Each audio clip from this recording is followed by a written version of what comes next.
Council's Affordable Housing Committee. I'm going to go ahead and call roll here. Chair Parker is present. Councilmember Allen is present. Councilmember Hauser was here, but she is not currently in the room.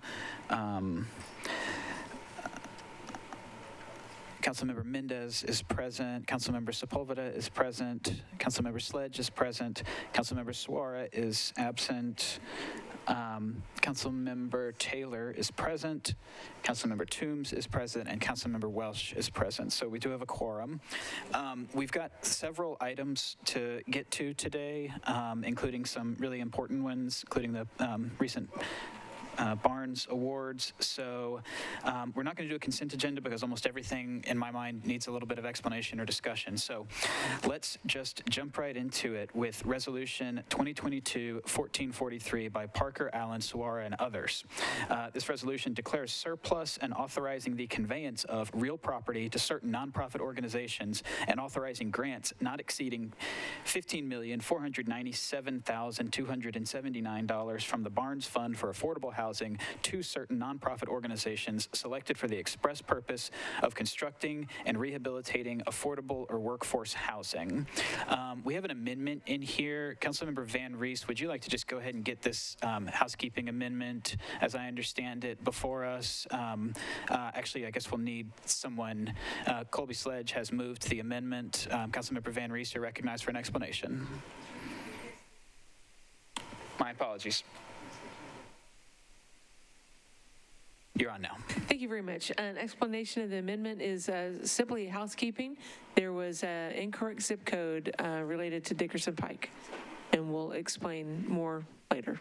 Thank you for that. If I could get a motion for the amendment moved and a second. Okay, so let's vote on this amendment. Is that a question, Councilmember Allen? Councilmember Allen, you recognize. Thank you. I just need to go on record as saying that this amendment also removes me as a sponsor because I'm a board member. Excellent. Let the record reflect that Councilmember Allen will no longer be a sponsor of this legislation. All right. It's, moved and seconded, properly moved and seconded. All those in favor of the amendment, please say aye. Any opposed? Any not voting? And Councilmember Hauser has joined us and was present for that vote. So none opposed and none against. So we've got the bill before us as amended now, and I've invited Ms. Brown from our Office of Housing here to give us sort of a breakdown of what is in this round of Barnes grants. So if we can go to, I guess ITS will put the screen to the PowerPoint presentation that we have here. And Ms. Brown, is your microphone on? Yes. Excellent. You take it away, please. Thank you. Hi, everyone. My name is Ashley Brown. I am the Affordable Housing Program Manager for the Barnes Fund in the Housing Division of the Planning Department. So if I haven't met you before, that is who I am. I'm really happy to be here with all of you today and just briefly explain the overall grantees that we have, most of whom are joining us in the gallery today. So thanks to all the grantees for being here today and doing the actual boots on the ground work. And thanks to the Housing Trust Fund Commission for approving these awards to get before you today. So with that, I'll go ahead and jump in. Overall, I will just kind of describe the application and the review process, so that way you have a basic understanding of what we do to actually evaluate the applications before they go to an award vote at the commission level and then to you. And then we'll also talk about some takeaways from this last grant round, as well as some additional information for you all just to keep in mind as we're moving forward.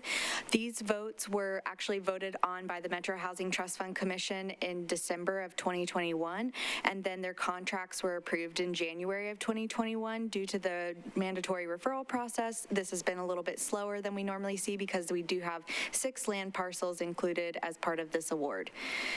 So we'll just briefly discuss the application process. The commission sets priorities and funding allocations for each funding round. The priorities are set in two different ways. That's through the threshold scoring criteria, where you can score bonus points for things like access to transit, diversity, equity, accessibility, and inclusion, disaster zones, mixed income housing, permanent supportive housing, and collaboration.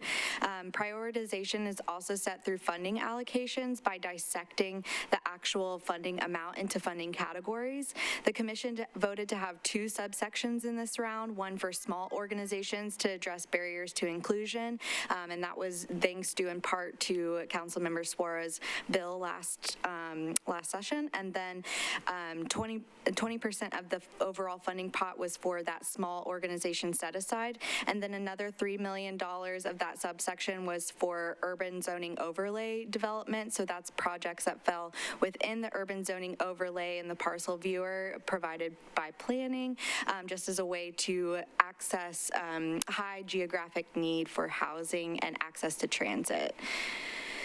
I also wanted to briefly say that through the application process, we had a resounding number of applications, and this was the first time in which our external review committee voted to award all of the applications that were received, even though it actually crossed the funding allocation that was set by the Housing Trust Fund Commission. So the commission went back and looked at where we could move funding around in order to fund all of these applications, which were deemed worthy by a team of external reviewers. So through that review process, as I briefly mentioned, a team of review committee gets together. They're evaluated for conflicts of interest, but they have a background in housing. Those could be things like banking, architecture, an understanding of the mortgage and loan process, real estate, just to name a few areas of subject matter expertise that might be included as part of the review committee. And then that review committee reviews the application, scores them, and then at the end of that, they get together and decide who, if what recommendation they will make to the actual Housing Trust Fund Commission. They also discuss any scoring discrepancies, so that way we can all be on the same page as they make that final recommendation to the Housing Trust Fund Commission. They voted, as I mentioned, to award all of the applications and the 6 parcels that were applied for in this last round. Then it is then taken to the Metro Housing Trust Fund Commission, where they vote on the recommendations from the external committee. They were able to move money from a donation that was received to vote to award all of the applications, as I previously mentioned, even though it went over the funding allocation for that round, and then approve contracts in January. And now we're here with you at Metro Council discussing those awards and bringing to light all the great work that these grantees have already really set in motion, and now the funding comes later because all of our funding is on a reimbursement basis, which is a really important part of Barnes. So just to give you an overview of the projects that we have coming up, this is, even though this is a different subsection, we kind of divide Barnes into 3 different categories about what they're doing in their scope of work. So those are projects that address the need for home ownership, also rental developments, and then rehabilitation of existing homeowners who they income qualify to take part in these rehab programs, but this is an essential way that we're able to stabilize neighborhoods and keep long-term homeowners in place as their neighborhoods rapidly change. A great part of this particular graph is that if you look at the leverage to Barnes, that total is wonderful because it means that Barnes, for every dollar that Barnes is putting in, they're actually leveraging that about 11 to 1. So that means that for every $1 that Barnes is putting in, they have 11 more dollars of private equity or other loan debt or conventional financing that they're able to use. So that means Barnes is really contributing a small portion, but able to be leveraged in a much bigger way for these grantees. Just to briefly go over each of these developments that were submitted for as proposals, I'll begin with our home ownership folks. So Living Development Concepts, Inc. is a returning applicant. They applied for 2 different parcels of land that we have in this last committee meeting, voted to surplus to them as part of their grant. They are going to be income eligible candidates at about the 80% AMI. So AMI is the area median income, and that means that these houses will be subsidized enough to be affordable to those new residents. Habitat for Humanity is also receiving award for 26 new homes in Village by the Creek as part of the phase 2 of that development. Be a Helping Hand actually applied for 2 different proposals. Normally we have them combine proposals, but we ask in instances where they are applying for land and funding for different projects that they separate those just for clarity. So in the first development you'll see here is actually not including public land, but is including funding only for this address in North Nashville, specifically geared towards large families, specifically women head of household. It's a really niche rental market because there is a lack of large rental units available to those families. So that will be happening at those addresses. And then below that, they also applied for 2, or technically it's 4 parcels of land. However, those 4 parcels don't mean 4 units because they have to be combined in order to be buildable. And so that really only represents 2 to 3 units at maximum. But that means that there will be an additional 2 to 3 units on land that wasn't being used and just being held by Barnes for affordable housing. We also have Clark UMC Community Development Corporation. They are a new applicant to us. I believe this is the first development that this specific community development corporation has undertaken. They are actually doing this development on church-owned land that was donated to the CDC along with seed money in order to begin this program. And they are building income units specifically also geared at larger family size. So the majority of which will be 3-bedroom and some 2-bedrooms as well.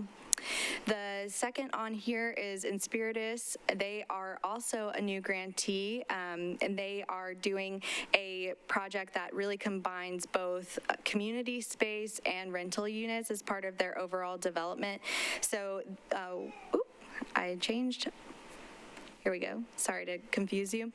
But they also applied in the urban zoning overlay. They were basically an organization that had access to really rich land, but were asset poor overall, and so they're able to add rental units and still continue the services that they provide through their nonprofit and as part of the development overall, and still create that community space for the Rosa Parks Boulevard family.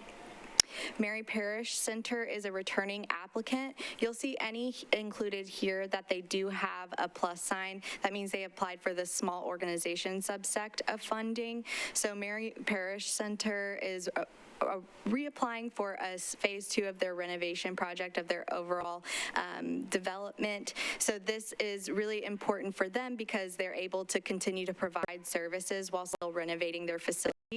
They're doing it piecemeal, so that way they're still able to do that and not disturb the residents who are particularly vulnerable population as victims of domestic violence and their families. Ephesus House is a new applicant for Barnes. Ephesus primarily serves justice-informed men as they re-enter society in a positive way, and it really serves as kind of a transitional space for them to reintegrate to society after they leave prison. So this is a really important and vulnerable population as well in Madison, so they're able to include some common areas as well as some space for the program recipients as part of the overall residence. Urban Housing Solutions applied for 2 different proposals as well. The reason that these are separated rather than included together is because one is brand new construction and then the other one is rehabilitation of an existing rental property that they have acquired and are preserving as affordable. But in order to preserve them as affordable housing options, they have to do some major updates to those properties in order to be viable, dignified housing for residents. The new program the new construction called Rex 2 will actually be on land that they currently own, and will add an additional building to the space over on Plus Park Boulevard. And that particular property, I have also included an updated pro forma for you because it was kind of unreadable as the exhibit, but I included it on legal paper so that way you're able to see all the numbers if you have any questions about their particular pro forma. Then the Southwood Park Place and Glastonbury Road, as I mentioned, those properties were acquired and they are updating them to be continue to be affordable housing options for the Nashville community in a really needed area and part of town because it's so accessible to major transit lines. Then Woodbine Community Organization is the last of our rental proposals in this round. As Councilmember Van Rees noted, there was a small housekeeping amendment, but I also feel it's necessary to touch on a point that she mentioned in the last committee, that they have worked with her and others to preserve a famous and historical sound studio that was included on the property called Starday King. They're working with the Historical Commission as well as the council member in order to preserve that property and add units, of course, but also preserve it as a space for the community as well. This Elmington partnership is on 2 different locations, so only 48 of those units are for the Madison property. The rest will be in District 2, along with Elmington as their co-developer on that property. For rehabilitation in round 9, we had 3 different proposals. The first was Westminster Home Connection.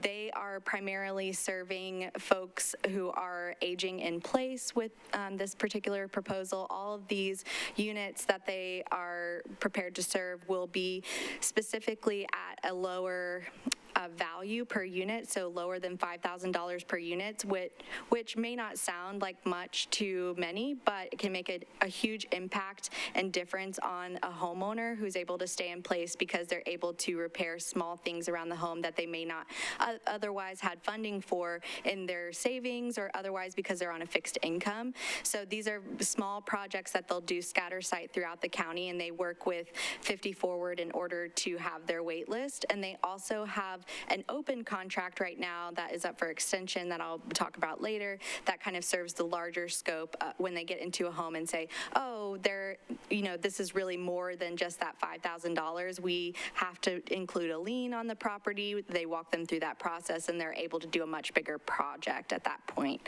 So the next we have is Rebuilding Together. Rebuilding Together has done amazing work over the last 3 years through their Greater Bordeaux initiative, and this particular proposal would complete their commitment to the Bordeaux community of, I think, an additional 27 homes, and then the rest of those units, the 60, would be in a new community that they developed through a new community needs survey. So they will be evaluating the next place that they will be moving into, and they provided great detail on how they would do that.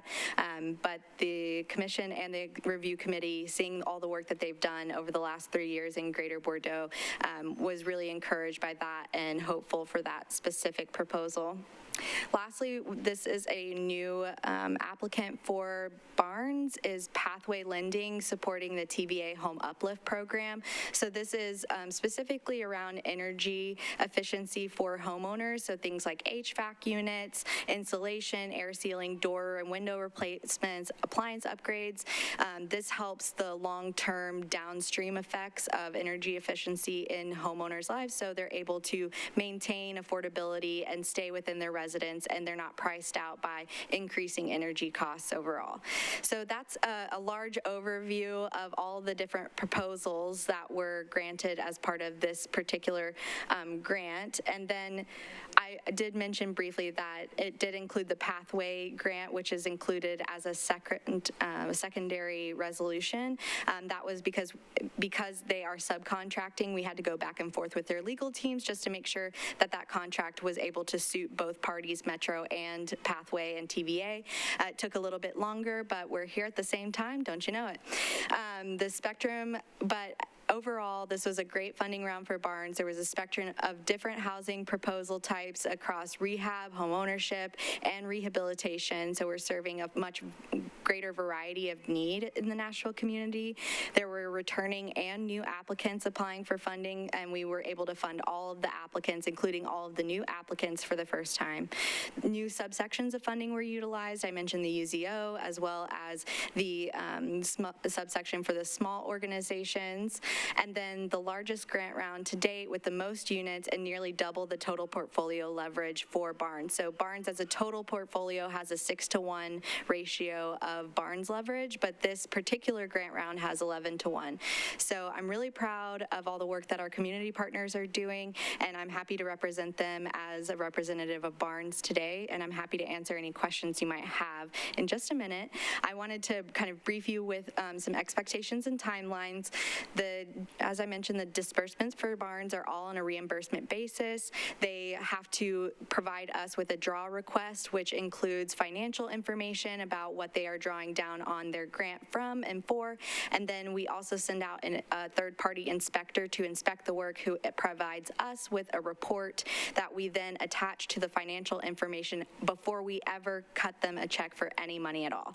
So that means even though the grant is obligated and committed to that organization, they're not actually seeing those funds until the work is done in the community. Round 10 is actually open for applications right now. We have $20 million available thanks to the ARP funding that you all approved. We are closing those applications on April 15th. Everything is processed through SurveyMonkey Apply. There are links to this at the end of the presentation as well as on our website. We expect to come back to council with recommendations for awards for that round, hopefully in the July-August timeframe. So we're already on to the next round, even with this one not being closed yet, but we're really excited for all the work that's being done in the community for affordable housing. So thank you, and here are links to both the Barnes specific page and the application page, and I'm happy to answer any questions you might have. Okay, great. Thank you, Ms. Brown. I know that was a lot of information and detail. I thought it was important to, as we're utilizing this program more, to have that information out there for the general public to hear. So I've got a few people in the queue. Let's go to Councilmember Mendez. Councilmember Mendez, you're recognized. Thanks. I appreciate all the work on this. I think in previous rounds, there's always been sort of a scatter map showing the geographic location, and if I was just trying to do it mentally as we went along, and it feels like they're actually pretty tightly packed this time around. And so one, I wonder whether we could get a map that shows it. And second, I want to share that I had the privilege of sitting with, I guess it was by Zoom, with 30-some constituents in District 1 over the weekend. And I'd be remiss if I didn't mention that not everybody's fired up about the geographic location or the these affordable housing projects being in their area, and it's not so much a matter of NIMBYism as what gets expressed is that they like to see their neighborhood improve, and it's already affordable, so why is it all here and not anywhere else in town? And I know we've heard that through other rounds. And so I just want to share, it was just, 2 days ago, I listened to 30-some people talk about this, among other things. And at least for that community, the effort to describe, and I don't need to hear the why now because we're already into the Budget and Finance Committee meeting time. I think I understand the why, but as far as communicating to the public about why there's a relatively tight geographic packing and I'm not sure that we're all the way to the finish line on being able to communicate that to the public successfully. Ms. Brown. Thank you. I do agree with you to some extent that we could do a better job at communicating that geographic spread. We always do include a map, as you referenced, in our annual report, which was for round 8, and so our newest annual report will have all of that mapping data. We do look at geographic spread at the commission level and evaluate that, and also take into consideration the council members' opinions and work with the council members and the developers for those projects projects as well.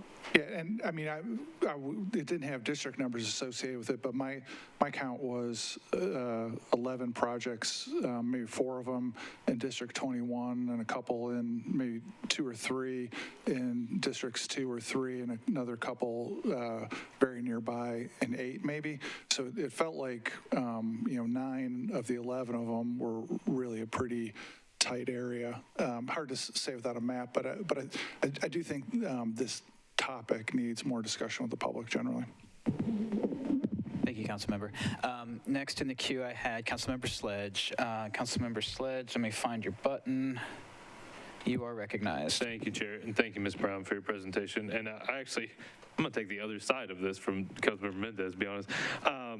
So one of the things that I noted is that this is the first round that has the UZO portion, the allocation, and that came about from discussions when I was on the Housing Trust Fund Commission, and they were, I think it's safe to say, Ms. Brown, sort of a direct result of conversations had in this body regarding geographic spread and representation within the commission, because in the time that I sat on there was a concern that there were that we were getting projects that tended to be in the same district, but also they were in districts that were away from a lot of critical services and transportation needs that were a little antithetical to trying to reduce overall housing and transportation costs in the city.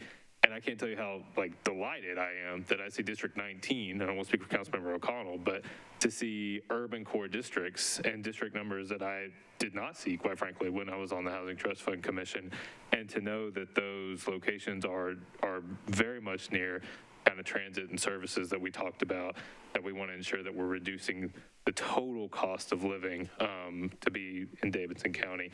One other just note I wanted to make, Ms. Brown noted this, but the 11-to-1 leverage is remarkable. It's absolutely phenomenal. And so I think part of that is probably the fact that we are starting to scale up a program that works. And so, as Ms. Brown mentioned, the $20 million that's coming in that this council allocated is going to, I think, just add further rocket fuel to this program and its ability to scale in a way that we haven't seen previously. And I'd very much want this council to take that into consideration as we head into the budget, and then also as we head into round 2 of ARP funding that will come to us starting in the next fiscal year. Thank you, Chair. Ms. Brown, yes, you're recognized. I would just like to say, kind of in coordination with what you were saying, Councilmember Sledge, is that a lot of the rehabilitation programs, to Councilmember Mendez's point, are geared at districts that are kind of underserved by that new construction element. So that way that we're able to stabilize long-term home ownership in those places and keep folks and residents who want to be in those neighborhoods as they evolve and change. And so that's one way that Barnes is serving a need that is separate from new construction in general. And able to serve some of those community districts that we don't see new construction in as often. So I just wanted to add that as a point to what you were saying. Okay, thank y'all. And I've got Councilmember Hauser next. Councilmember Hauser, you are recognized. Thank you. I'm really excited to see this report and these numbers. As one who's quite familiar with the Barnes funding and the absolute necessity for vehicles like this to preserve affordable housing and encourage more. One of the questions I had was on the rehab program, when you mentioned if the rehab took more than $5,000, a lien would be put on the house. Can you elaborate? Is that a lien that is only called if the property is sold or the person that lives there dies? No, the lien is a 5-year forgivable lien on the property for any amount over $10,000 spent on the home, signed by the homeowner. It's attached to the property, and so it has to be forgivable through, if they sell the home before that 5-year process, it is repaid to Barnes or to the grantee, I guess is the better way to say that. The overall reason that we do that is because anything under $5,000 put into a home does not really make the homeowner unduly enriched by changing aspects of the home, but it does make a considerable difference in the current homeowner's life in order to change some of those things. Those could be things as menial as access ramps to the home if they're aging in place, or handrails, or minor adjustments to the overall structure of the home, but not anything that would improve the value so greatly that they would turn around and sell the home. Great. I just wanted to make sure we weren't putting an extra financial burden on them for a second mortgage. No, ma'am, it's a forgivable lien. Okay, thank you.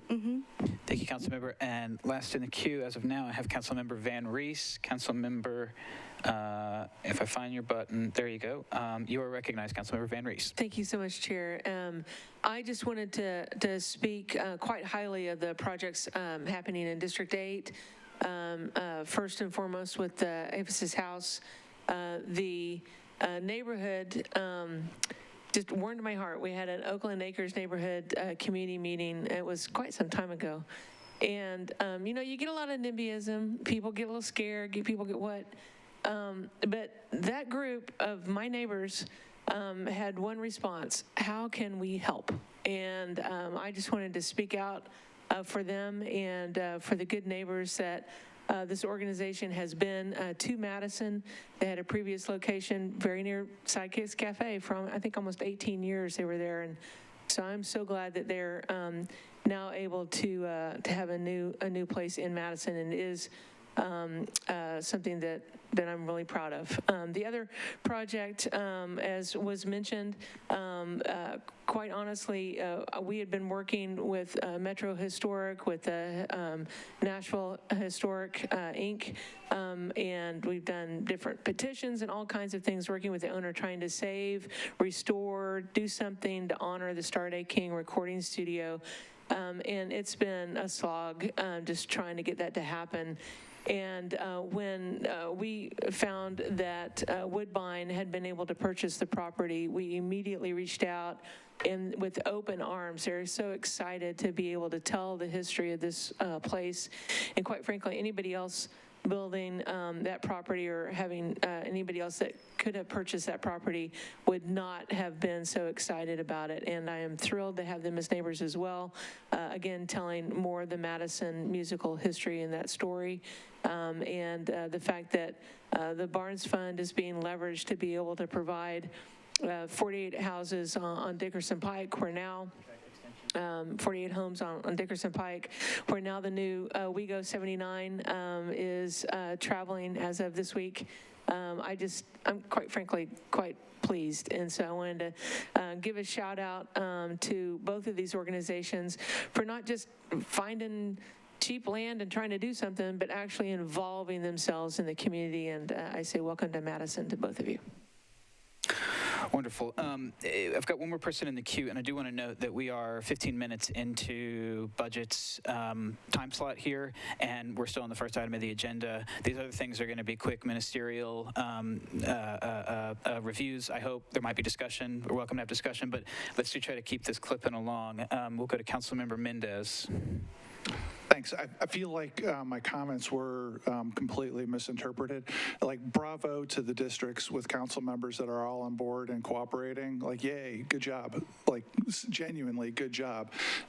I'm, as an at-large council member, repeating what I heard 30-plus people say over the weekend, and I can assure you that they were leadership of District 1, and so, like, we shouldn't assume, like, I'm just saying there's more work to be done about making people feel like they're not being dumped upon if affordable housing projects through the Barnes Fund end up in their neighborhood, and it's easy to get in a rah-rah session here, and I join in that, in the congratulations. I'm passing along what I heard from real live constituents in a district that maybe is having a challenge right now. Thank you for highlighting that feedback. Councilmember Mendez. All right, is there anybody else before we vote on this first piece of the Barnes funding, round 9? Not seeing anyone. I believe it's been moved and properly seconded, so we are ready to vote. All those in favor, please say aye. Any opposed? Any not voting? Councilmember Allen, are you an aye on this? Thank you. All right, next item on the agenda, we just heard about what this is. This is the pathway lending piece. This is Resolution 2022-1444 by Parker, Allen, Toombs, and others. Authorizes a grant not to exceed $1 million from the Barnes Fund for Affordable Housing to pathway lending for the express purpose of providing weatherization assistance and energy efficiency improvements to housing units owned by qualified low-income individuals and families. Do we have a motion? And a second? Thank you. Properly moved and seconded. Any questions about this legislation? All right, seeing none, let's vote. All those in favor of 2022-1444, please say aye. Any opposed? Any not voting? Thank you.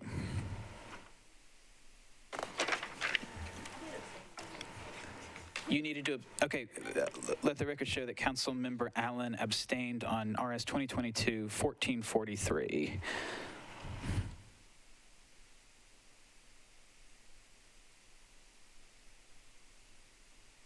All right, up next we have RS 2022-1445 by Parker, Allen, and Welsh. This approves amendments to 5 grant contracts for constructing affordable housing approved by RS 2020-239 between the Metropolitan Government of Nashville and Davidson County, acting by and through the Metropolitan Housing Trust Fund Commission and certain nonprofit organizations. Can we get a motion and a second? Thank you. We have a number of these sort of amendments and contract extensions. I was hoping to just go to Ms. Brown just to give us just a brief explanation of what these are, and then if there's specific questions, we can get to those right after Ms. Brown's explanation. Ms. Brown, you're recognized. Thank you. So specifically in RS 2022-1445, that is all first extensions for a number of our round 7 grantees, all of whom are either experiencing issues or roadblocks with pandemic pricing over construction materials, some material shortages were had, back tax lots and getting those titles cleared. However, none of them are experiencing financial difficulties at this time, and all are back on schedule insofar as their construction schedules were amended after the pandemic. And to some degree, the Commission recognizes that there are typically extensions due with construction because we can only have a contract for 24 months, which is why we have a standard extension policy, which I've provided all of you as reference that the Commission has approved. We, as the Commission, not me, but the Commission normally approves a 12-month extension as a basis for all first-time extensions. That helps with clerical housekeeping on the staff end. It also keeps all of our grantees together with the same legislation rather than having some contracts expiration date this date versus that date. This extension policy just grants everyone a 12-month extension on the front end if they apply for their first extension. So that's why all of them are 12 months. And that is also including RS 2022-1446 for Living Development Concepts, Inc. That one got in early, so that's why it's a separate piece of legislation, but it is included as part of all of the extensions for round 7 for RS 2022-1445. RS 2022-1447 and 1448 are for round 5 projects that actually were granted back in 2017. This would be their 3rd extension. When it gets to a 3rd extension, the Commission is very scrutinous of, I'm not sure that's a word, but I'm going to use it, that over why they are applying for an extension to make sure that they can really deliver on what they originally promised and why they are coming back and asking for an additional extension. Both of these programs are small nonprofits where Barnes was really the first money in, and as a housing trust fund, remaining nimble and being able to fund some of those smaller organizations, sometimes it requires a little bit more time. However, specifically with the Crossroads one, they had some financial issues that they had to work through, but they have actually closed on their financing and made their first draw on their property with their building permit, so site work has begun, so that project is underway. And then with Westminster, as I kind of briefly alluded to in my previous presentation, this is for those lien building projects where they have larger scope of work, and it takes a little bit of time to work through that with the homeowner and talk them through the lien process and really get the work underway. So the commission approved all of these extensions unanimously with no abstentions or nays. So I'm happy to answer any questions about any one of them specifically. I do have information about all of them, but we, as the commission, at the commission level, all were approved. Excellent. Thank you, Ms. Brown. Okay, so we are, any questions, comments on Resolution 2022-1445 specifically? All right, seeing none, let's vote. All those in favor of 1445, please say aye. Any opposed? Any not voting? Thank you. All right, next is RS 2022-1446 by Parker, Allen, and Welsh, approves the First Amendment to a grant contract for constructing affordable housing approved by RS 2020-242 between the Metropolitan Government of Nashville and Davidson County, acting by and through the Metropolitan Housing Trust Fund Commission and Living Development Concepts Incorporated. Do we have a motion? Second. Properly moved and seconded. Any questions or discussion on RS 2022-1446 specifically? Seeing none, all those in favor, please say aye. Any opposed? Any not voting? Thank you. All right, and up next is RS 2022-1447 by Allen and Welsh. This approves the Third Amendment to a grant contract for constructing affordable housing approved by RS 2018-1088 between the Metropolitan Government of Nashville and Davidson County, acting by and through the Metropolitan Housing Trust Fund Commission and Crossroads Campus. Do we have a motion? Moved and seconded. Any questions or comments specifically about 1447? Seeing none, let's vote. All those in favor of 1447, please say aye. Any opposed? Any not voting? Thank you. Next, we have RS 2022-1448 by Parker, Allen, and Welsh. This approves the Third Amendment to a grant contract for constructing affordable housing approved by RS 2018-1088 between the Metropolitan Government of Nashville and Davidson County, acting by and through the Metropolitan Housing Trust Fund Commission and Westminster Home Connection. Could we get a motion and a second? Properly moved and seconded. Any questions or comments about Resolution 1448 specifically? Seeing none. All those in favor of 1448, please say aye. Any opposed? Any not voting? Thank you. Lastly, we've got one item on second reading. This is BL 2022-1163 by Allen and Sawara. This amends Chapter 2.213 of the Metropolitan Code to create a funding mechanism to support the implementation of the Inclusionary Housing Incentive Program. Do we have a motion? And a second? Great. Properly moved and seconded. I will go to Councilmember Allen Councilmember Allen. Thank you. Actually, I need to move to defer indefinitely with a brief explanation. Can we get a second on Councilmember Allen's motion? Thank you. So that is moved and seconded on the deferral. So this is a tool that we've been working on to create some tax incentives for, or at least financial incentives to provide inclusionary housing, which would be a portion of a building being set aside for affordable housing.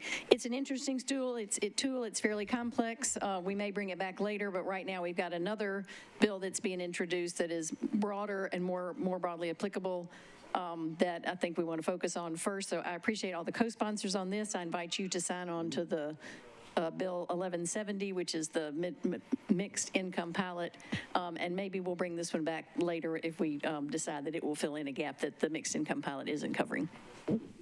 Thank you for that explanation. Any other questions or comments about the motion to defer this legislation indefinitely?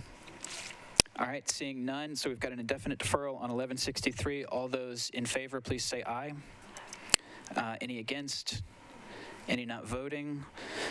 Thank you all. And that legislation that Councilmember Allen just mentioned is 1170. I would certainly invite any committee members to review that legislation and sign on as a co-sponsor. I've signed on as a co-sponsor to that as well. And that concludes this meeting of the Affordable Housing Committee. Budget is up next.